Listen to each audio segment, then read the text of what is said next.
Hello बच्चों, let's read this question. Let R is equal to set A, B, C, D, E and S is equal to set 1, 2, 3, 4. Total number of onto function f R to S such that f of A is not equal to 1 is equal to. तो यहाँ पे हमें total number of onto set बताने जो कि define है R से S में इस तरीके से कि f ऑफ A का जो वैल्यू है वो 1 के इक्वल नहीं है. ठीक है, स्टार्ट कर लेते हैं हम की कॉन्सेप्ट से. तो देखो की कॉन्सेप्ट क्या हो जाएगा. हम फॉर्मूला जानते हैं कि number of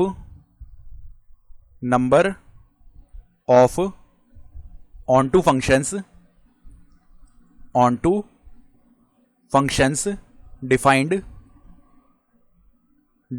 A to B जहां पे देखो where number of elements in set A किसके इक्वल है, M के इक्वल, और number of elements in set B ये किसके इक्वल है, N के इक्वल. तो यहां पे उस नंबर को अगर n बोले हम, कैपिटल N, वो किसके इक्वल आएगा, n raise to power m minus में nc1 मल्टीप्लाई में n minus 1 raise to power m plus में nc2 यहां पे n minus 2 raise to power m minus में एंड सॉन ऐसे चलता जाएगा. ठीक है, अल्टरनेट प्लस माइनस चलता है इधर. तो अब देखना हमारे पास जो फंक्शन है वो r से s में डिफाइंड है. ठीक है, तो m का वैल्यू कितना हो जाएगा, number of elements in r. Number of elements in are कितने, देखो गिन लो, A B C D E यानी कि 5 एलिमेंट्स हैं. और एन का वैल्यू क्या है, number of elements in S. तो ये किसके इक्वल आ जाएगा, यहाँ पे जो number of elements in S है यानी 1 2 3 4 टोटल 4 है.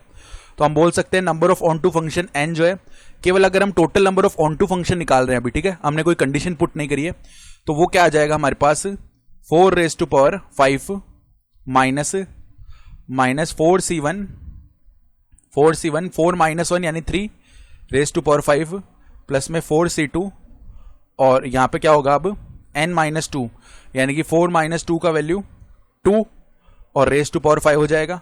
माइनस में देन 4c3 आएगा और यहां पे 4 माइनस 3 यानी 1 रेज टू पावर 5 हो गया. एंड प्लस में कितना आएगा, प्लस में आ जाएगा 4c4 और यहां पे 4 माइनस 4 यानी 0 रेज टू पावर 5. ये टर्म बनेगा यहां तक.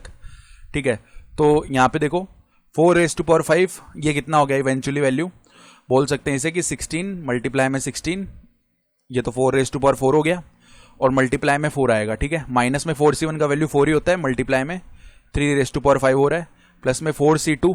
तो 4c2 का वैल्यू निकाल लेते हैं, कितना आएगा देखो 4 फैक्टोरियल अपॉन में 2 फैक्टोरियल मल्टीप्लाई में 2 फैक्टोरियल, कितना हो गया 4 मल्टीप्लाई 3 मल्टीप्लाई में 2 फैक्टोरियल अपॉन में 2 फैक्टोरियल मल्टीप्लाई में 2 फैक्टोरियल का वैल्यू 2 होता है. 2 फैक्टोरियल से 2 फैक्टोरियल डिवाइड हो गया, 2 डिवाइड कर देगा 4 को 2 टाइम्स, तो ये 6 आ गया. ठीक है, तो यहाँ पे 6 मल्टीप्लाई में 32 ये आएगा, माइनस में 4c3 का जो वैल्यू है वो 4 ही आता है, मल्टीप्लाई में 1 है तो ये एज इट इज आ गया, प्लस में ये वैल्यू तो 0 ही हो गया क्योंकि 0 रेज टू पावर 5 है ना इधर, तो इसने इसको 0 बना दिया टोटल. तो अब देखो यहाँ पे यहाँ से दोनों टर्म्स में से हम 4 कॉमन ले सकते हैं. पहले 16 मल्टीप्लाई 16 यानी 256 माइनस में 3 रेज टू पावर 5 इसका वैल्यू कितना हो जाएगा 243 प्लस में इधर 6 मल्टीप्लाई में 32 कर लेते हैं. ठीक है, तो ये जो वैल्यू है कितना आ जाएगा हमारे पास में 192. ठीक है, इतना ही बनेगा माइनस का 4. तो अब 256 में से सब्ट्रैक्ट कर लेते हैं, देखो 243. तो यहाँ पे देखो क्या आ जाएगा 4 मल्टीप्लाई में पहले 1, ठीक है सॉरी 1 नहीं आएगा 3 आएगा, पहले सब्ट्रैक्ट कर रहे हैं ना, फिर यहाँ पे 5 माइनस 4 यानी 1 यानी 4 मल्टीप्लाई में इवेंचुअली 13 आने वाला है, ये वैल्यू आ गया. ठीक है, देन फर्दर प्लस में 192 माइनस 4 है तो प्लस का 188 यानी ये कितना बनेगा 4 मल्टीप्लाई में 3 यानी कि 52 प्लस में 188. इनको ऐड कर लेते हैं तो यहाँ पे 0 आया पहले.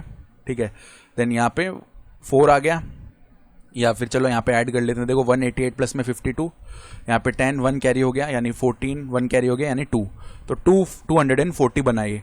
तो total number of on to फंक्शन 240 हो गए. अब हमें रिक्वायर्ड कंडीशन है कि f of a not equal to 0 होना चाहिए. ठीक है, तो हम बोल सकते हैं टोटल नंबर ऑफ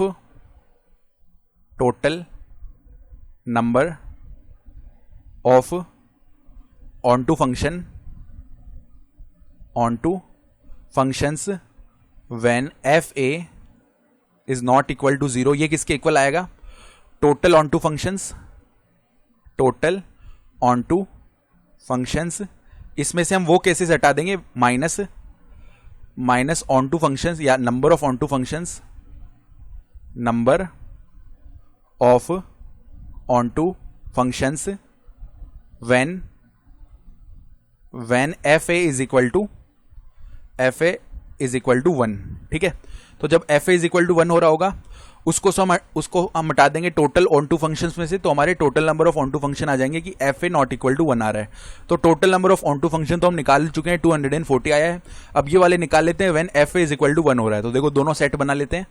देखो यहाँ पे आर बनाते हैं पहले, ये मान लो हमारा आर सेट है, ठीक है, इस तरीके से, और ये हमारा एस सेट है इस तरीके से। आर के अंदर के जो एलिमेंट्स है वो क्या क्या है, A B C D E, तो A B C D E, और एस के अंदर क्या क्या है, 1 2 3 4, 1 2 3 4। अब ध्यान से देखना क्या कर रहे हैं, ये आर है ये एस है, ठीक बात है। तो ए का जो है, ए का यहाँ पे इमेज ले लिया हमने 1, ये तो फिक्स कर दिया क्योंकि f A is equal to 1 करना है हमें। अब देखो हम क्या केस बना सकते हैं, केस वन। पहले केस में क्या होगा कि इन चारों में से जो ये चारों बच्चे हुए हैं ना, इनमें से किसी का इमेज यहाँ पे 1 हो रहा होगा, ठीक है। तो 1 हो रहा है तो चारों में से एक सेलेक्ट कर लेते हैं पहले। तो देखो केस 1 में नंबर ऑफ ऑन टू फंक्शंस, ये केस 1 की बात कर रहे हैं। When F A is equal to 1, तो ये देखो किसके इक्वल आएगा, देखो इन चारों में से एक सेलेक्ट करना है जिसकी इमेज हम 1 लेंगे, क्योंकि ए की तो ऑलरेडी फिक्स्ड इमेज है 1, तो 4 C1 हो गए, 4 में से एक सेलेक्ट कर लिया, ठीक है। अब ये जो बचे हुए 3 है सी डी ई, इनका इमेज भी 2 3 4 होगा इधर, ठीक है, यानी कि 3 जनों को हमें परम्यूट करवाना है। तो उसके लिए मल्टीप्लाई में 3 फैक्टोरियल कर दिया, तो ये कितना आ जाएगा, 4 मल्टीप्लाई में 3 दैट इज इक्वल टू यहाँ पे 12, ठीक है, ये वैल्यू बन जाएगा, सॉरी 12 नहीं आएगा, 4 मल्टीप्लाई में 6 आएगा इधर, क्योंकि 3 फैक्टोरियल 6 होता है ना, तो ये 24 आने वाला है। तो ये तो फर्स्ट केस हो गया। अब केस 2 ले लेते हैं।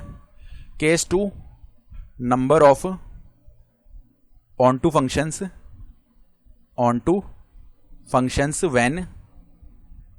When F A is equal to 1, इसमें भी सेम ही चीज है, लेकिन अब देखो हम थोड़ा सा चेंज कर रहे हैं। अब केवल ए को हम 1 की इमेज बना दी, और जो बचे हुए बी सी डी हैं उनके लिए जो इमेजेस है वो 2 3 4 है, ठीक है। तो यहाँ पे बी जो है उसकी इमेज 1 नहीं होगी। तो इस केस में देखो हम बोल सकते हैं कि नंबर ऑफ ऑन टू फंक्शन हम हमारे बेसिक फॉर्मूला से निकाल लेंगे। कैसे निकालेंगे, पहले फंक्शन में कितने एलिमेंट्स है, बचे हुए 4 है, और इसमें बचे हुए 3 एलिमेंट्स है, ठीक है। तो n raise to power m करते हैं ना, तो 3 रेज टू पावर 4 कर देंगे, यानी is equal to 3 raise to power 4 minus में 3c1 मल्टीप्लाई में 2 रेज टू पावर 4 माइनस में 3c2 मल्टीप्लाई में 1 रेज टू पावर 4 प्लस में 3c1 मल्टीप्लाई में 0 रेज टू पावर 4। इसको सॉल्व कर लेते हैं। 3 रेज टू पावर 4 यानी 81 माइनस में इधर 3 मल्टीप्लाई में कितना होगा, ये 3 मल्टीप्लाई में 16 यानी कि 48 आ जाएगा, माइनस 3c2, ठीक है।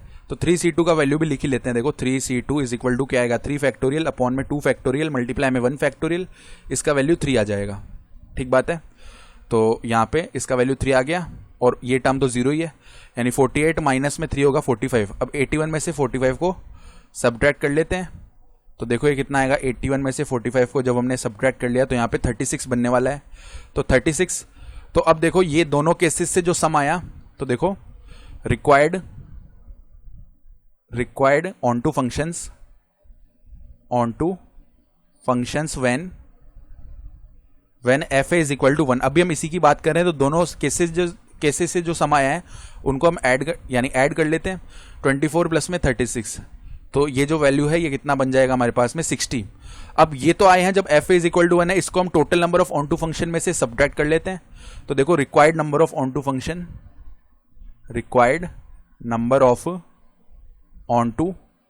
Functions when F A is not equal to 1, तो ये किसके इक्वल आएगा, टोटल कितने हैं, टोटल है हमारे पास में, हमने n का वैल्यू 240 निकाला था ना, तो 240 माइनस में 60 कर दो, तो कितना आ जाएगा 180। रिक्वायर्ड आंसर इस क्वेश्चन के लिए कितना हो जाएगा 180। तो ऑप्शन सी सही हो गया। I hope you understood this explanation. Best of luck.